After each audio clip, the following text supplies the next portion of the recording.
Hey guys, this is Paulo with Meditation Amsterdam. In today's video, we're going to talk about how thinking is a fundamentally avoidant type of behavior.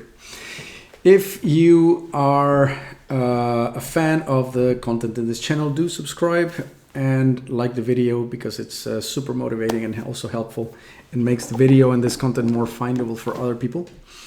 And so, today's going to be a very, very short clip actually. And it's about understanding that we tend to place a lot of emphasis in our thinking faculties, and we believe that they are an effective way to resolve problems in the world.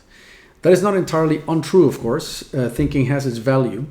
But I want to emphasize a certain type of thinking that it is not so much functional, but really what you could call self-referential. It's thinking about yourself and thinking about how certain situations or people need to be modified or manipulated or contended with or rejected or preserved in order so that I will feel okay.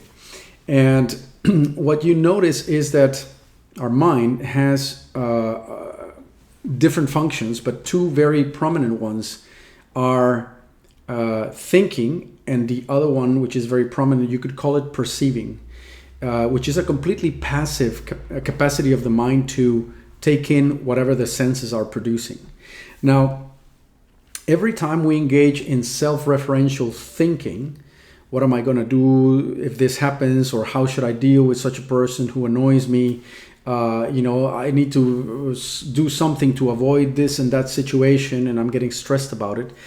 Every time we are engaging in thought of that kind, some alert bells should be going in our head if we are trying to do self-cultivation.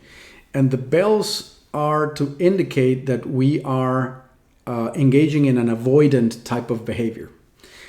Now you could say, well, how is it that I am avoiding a problem by thinking about it, right? So there's a person that stresses you, for example, at work or at home or whatever. Now, you are engaged now in thinking about what to do about that person or situation, and I'm somehow suggesting that is avoiding the problem.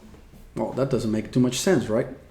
But if you consider this for a moment, you will see that even though you are mentally engaging with the situation, creating scenarios and thoughts about what to do or plans, there is a reality in the here and now that you are departing away from which you are departing. And that is, you are avoiding the sensations in the body that this situation is creating for you.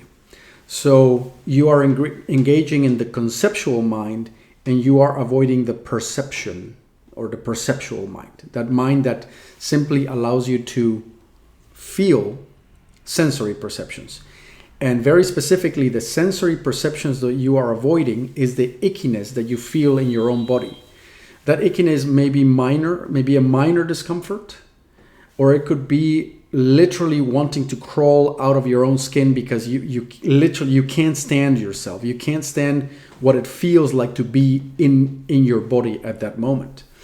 And so what's interesting is whether the discomfort is mild or intense, the thinking mind gets immediately to work, creating scenarios, creating solutions, creating schemes and plans about how it's going to approach this and what it's going to say or what it should have said and what it should have did, right? So all of those scenarios are it seems that you are engaging with the problem, but you are departing from the sensory now. So it's an avoidant type of behavior.